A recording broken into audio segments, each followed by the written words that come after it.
Sénégal 7 bonjour ou bonsoir nuyu nañu leen yéen ñi ñuy safoo yéen ñi safoo suñuy programme yéen ñi safoo programme bu Sénégal 7 yii li ñu leen di wax à chaque fois ci entretien exclusif wala entretien yi ñuy am ak ndaanaan yi nga xamante ne ñoo nekk ci biir réew mi juste pour éclairer seeni lanterne wala pour waxtaanee actualité waxtaanee réew mi tey ñu am ndaanaan doomu ndaanaan sëtu ndaanaan di évoluer ci milieu bi nga xamante ne milieu ndaanaan la muy milieu làmb doon doomu promoteur sànq nee naa ko naka laa lay présenter nee na ma boo ci wax baax na tey on reçoit Makan Meng doomu Gaston Meng père Gaston Meng Makan Meng directeur bu Gaston Production tey on est ravi de te recevoir Makan naka nga def. ça va maa ngi fi rek. alhamdulilah maa ngi leen di nuyu. ñu ngi lay fay leen sant yéen waa Sénégal 7. gis naa seen liggéey gis naa seen local. donc lu ma leen di souhaiter rek mooy ngeen nekk télé. nekk di daw ci yeneen comme ñi ñuy zappé yeneen télé ñu leen di zappé yéen tamit incha allah rabbi yàlla mën na ko yàlla def. di nuyu père Gaston. nga xam ni mooy sama waajur. di nuyu waa Gaston Production di nuyu askanu làmb di nuyu amateur di nuyu tout le peuple sénégalais. tout le peuple sénégalais Vito Gueye pour vous servir on est là ku gis Makan xam ne tey dinañu waxtaanee làmb mais balaa làmb sax dinañu waxtaanee réew mi en général parce que bokk na ci jeunes yi nga xamante ne peut-être dinañu gis seen papa yi di def ay sorties di wax seen xalaat ci politique ñoom nag peut-être fësuñu noonu wala tàmmuñu leen di gis ñuy joxe ñoom it seeni avis mais dina baax bu ñu toogee nii tamit ñu xam ñoom fan la ñu féetee exactement Makan naka Sénégal naka réew mi fu mu toll nii. bon Sénégal du ñu ne Sénégal parce que c'est le monde. fu mu nekk nii bon le monde est en crise ñëpp xam nañ ko. mais comme Sénégal lañ ne nekk. on a un bon président qui s'appelle Macky Sall. qui est en train de travailler. loolu moom politicien nga nag côté boobu dinañ ci ñëw. du sax politicien. mais lu mu def ñu gis ko. dañ koy wax. loolu rek la. te defe naa ni yow sax gis nga Sénégalais yi gis nañ ku ko waxul nag ma xam ni que da ngaa soxor mais gis nañ lu mu fi def. gis nañ lu mu fi def tey balaa ñuy wax ci mbirum réew mi exactement sax parce que politique dinañ ci xuus tuuti ñu xool Makan moom tamit yan position la mais daa mel ni yow paa bi yéen a bokk ay position. bon position wala dina différer à parfois. bon dama comme moom day wax na ndogalu yàlla. donc ndogalu yàlla la rek. comme moom la fi teg. nañ ànd ak moom rek ba heure bu mu fiy teg keneen ñu ànd ak ki mu fi teg ku mu fi mën teg rek ñu ànd mais pour le moment moom on est satisfait de Macky Sall dinañ ko bàyyi mu liggéey rek bu yàggale mandat. naka milieu làmb c'est un milieu mystique. milieu bu doy waar. te soo ci amul fit rek da ngay teel a freiné wu. donc foog nga nekk ci ba pare. topp tànk Gaston comme moom mi ngi fi depuis 30 ans d'expérience gis nañ lu mu fi def fekkee nañ lu mu fi def donc moo tax facilité boobu noonu ma am ko ci tuuti. léegi yow la moo la dugal ci làmb passion la wala fekk sa waajur bu góor nekk ci rek nga ne xaaral ma dugg ci man tamit. xam nga soo xoolee 30 ans d'expérience ngay gis sa papa di ci dem. certes da ngay am sa liggéeyu bopp mais làmb mënu laa naqari. donc làmb da lay neex comme ni mu neexee tout un Sénégalais. c'est notre sport làmb ñun ñoo ko moom ñun Sénégalais. donc soo xoolee 85% des Sénégalais dañu bëgg làmb. muy suñu sport donc te muy dëgg. donc milieu la boo xamante ni nag. dafa doy waar.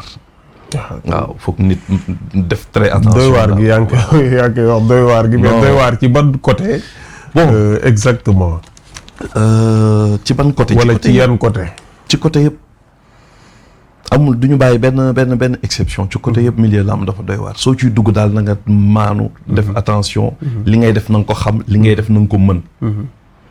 li ngay def na nga ko xam li ngay def na nga ko mën ak xam ne parce que loolu soo ko xamul wala soo ko mënul rek soo ci duggee rek da ngay wat yaa tant d'exemples je ne veux pas donner de nom mais gis nañ fi lu bëree bëri. ñu wadd ay waddkat. en tout cas daal soo deful ndànk làmb moom ku teel a surux ngay doon. mais def ndànk gi ak teel a surux gi. parce que mooy na nga maîtriser li ngay def. na nga maîtriser li ngay def parce que sa papa peut-être dañ koy dégg à chaque fois muy wax ne musul tëgg làmb ba génn ci financièrement génn na làmb bàyyi làmb dugg ci waat ci làmb daj loolu yëpp nga gis coono yooyu yëpp.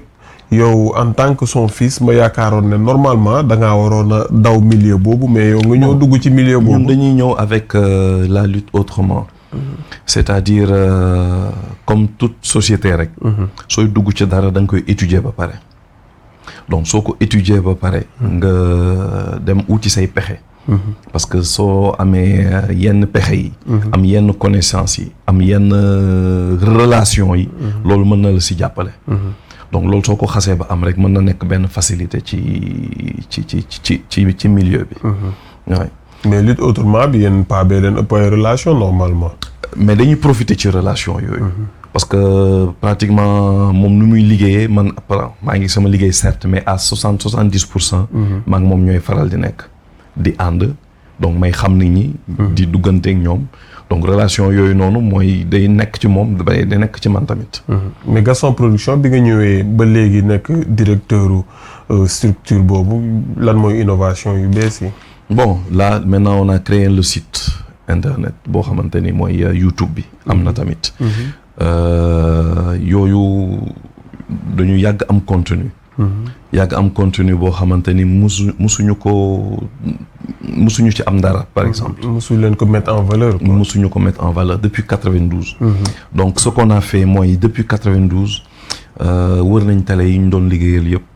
récupérer contenu yooyu nga xam ni que Gaston Production moom contenu. voilà donc léegi on a ces contenus là. li ñuy def mooy nànk-nànk di ko dugal ci YouTube bi. nit ñi di gis liñ fi daan def. donc lii ñëw tamit lii bees nit ñi di koy gis ci YouTube bi. da nga daan gis ñu tëgg benn làmb yeneen sites yi ñoo doon ñëw ci biir làmb ci di ci jël seeni contenu di ci liggéey ñoom. ñun nga xam ni ñu ñooy ndeyu mbili li daanuñu ci am yooyu yëpp. donc maintenant tout ça a changé. léegi dañuy ñëw autrement moom moo tax ma ne léegi maintenant c'est la lutte autrement. même mbër mi sax suñuy wax ak moom. di waxaaleeg moom. dañ koy teg ci condition yoo xamante ni day leer. maintenant soo xoolee suñu signature yëpp léegi avocats yi ñoo ciy nekk. affaire yi leer suñuy signé ñu xam lu ñuy signé. suñuy wax tamit ñu xam lu ñuy wax ak moom. parce que mën nga wax lenn su dee binduloo ko. waxoo ma ci woon dara. yëfu mbër lay doon waaw yëfu mbër lay doon te maintenant léegi il faut. concrétiser lépp lu ñuy def. en parlant de structuration ak mbër am na ñu leen di duut baaraam ne yéen da ngeen féete ci Balla Gaye. Balla Gaye yàgg nañ ko wax sa papa ba ngeen ñëwee tamit daa mel ni yéen da ngeen ñëw dëggal loolu ndax yéen a ñëw yaakaar naa signeel Balla 4 contrats yi nga xamante ne. loolu mësta am ci làmb ngeen sañ ko def yéen jël benn mbër teg 4 contrats ci boppam loolu c'est une première pour làmb. waaw loolu yëpp dafa bokk ci la lutte autrement te soo xoolee Balla Gaye c'est un des rares lutteurs qui se vend lui-même Balla Gaye mooy fay boppam. Balla Gaye parce que dañ koy wax dañ ne Luc dafa féete Modou Lo yéen ngeen féete Balla Gaye. non bon loolu. Modou Lo xas la xaw ma non parce que Modou Lo tëggal nañ ko fi dernier combat ak Balla Gaye ñun ñoo ko tëggoon. donc su doon Luc moo féete ak moom Luc du ko mës a bàyyi muy ba rek kii yooyu ay kii la Balla Gaye tamit am na yenn Luc tëggoon na ko fi ki yeneen promoteur tëgg nañ ko fi. yooyu bon sénégalais itam léeg-léeg mën nañu lu nekk seen xel rek moom la ñuy wax. mais c'est pas ay féete wala affaire yooyu. bon ku disponible rek mën a liggéeyam. parce que Balla Gaye c'est son métier. su jëlul 4 contrats bon boppam lay kii rek te soo xoolee 4 contrats yooyu noonu. ñun lay gën a favoriser parce que cachet bu ñu koy fay cachet en gros la. c'est-à-dire soo ko doon fay benn chiffre bi. soo ko nee 4 combats laa lay tëggal dana am benn genre pourcentage bu lay waxaat. kon yéen daal yéen ci gagné mbër mi day perte daal. non mbër bi moom mënul perte mbër buy perte foog gis. mbër suy perte du bëri. mbër mënul perte. te féete ci Balla Gaye bi. féete yow yaa ko waxee féete rek mais Balla Gaye c'est un lutteur boo xamante ne askan yi ñoo ko bëgg et c'est un lutteur qui vend. Donc ñun en tant que Gaston Production en tant que structure pour bégal askan wi. comme waa askan wi ñoo bëgg Balla Gaye. Bon Balla Gaye il n'a plus rien à prouver dans la lutte. soo ko signalee 4 contrats 5 contrats 6 contrats. mais 4 contrats yooyu tam dafa mel na ni léegi tax na suuf parce que Balla perd na premier combat am génn Boy Niang génn ne comme Balla ngi nii moom du wax ay waxam moom tamit ne peut-être moom tamit nekkul di saraxu Balla Gaye mel ni kuy bëreeg Balla Gaye yéen tamit defoon ngeen sorti wax ci combat boobu man je pensais que sax plan de com bi ngeen teg la yéen tamit pour naxasal xelu nit ñi mais dafa mel ni 4 contrats yi fu mu toll ni tax na bon du plan de com sax xam naa yàlla ñu ci jàppale rek ba combat bi di jaay boppam fu mu nekk nii instant bi nii coow loolu fi joto am gën naa jaay combat bi profito ngeen ci de yéen bon profito waaw Sénégalais yi sax dañ ciy profito ndax Sénégalais yi sax ñoom ñoo gën a yàqamti combat bi que ñun donc yàllaa ko kii rek ñu ko koy sante xam ne moom Balla Gaye Boy Niang moom c'est un combat que xam naa ni Sénégalais yi ni ñu koy xaaree du sax nànk. léegi c'est quoi la suite fu mu toll nii ci contrat Balla Gaye. lan mooy Balla Gaye la mi ngi préparé combat am ak Gris Bordeaux pour le 7 août. moom mooy actualité le 7 août mooy actualité bi actualité bu njëkk bi mooy Eumeu Sène Bombardier bu ñu jëm nii. le 27 ci Balla Gaye mais ci Balla Gaye waaw ci Balla Gaye moom c'est le 7 août contre Gris Bordeaux. régularisé nañ ko d'ailleurs il y a 2 jours au CNG. donc mën nañu jàpp ni que le 7 août incha allah. combat boobu dina. Balla Gaye Boy Niang aussi c'est toujours d'actualité. Balla Gaye Boy Niang c'est toujours d'actualité pour le 1er janvier 2023. sous réserve de CNG jox ñu date bi. kon daal yéen a ngi doxal daal Gaston Production mu ngi doxal moom. ñi ngi doxal pour peuple sénégalais. nit ñi di wax yéen ngeen ñoom Vito xam naa ni yàqamte na combat bi donc foog ñu bégal Vito. ci Makan léegi beneen combat tamit Bombardier Eumeu Sène. Bombardier Eumeu Sène bientôt dans 2 semaines. dans 2 semaines. incha allah lan mooy innovation yi lan la ñu war a xaar.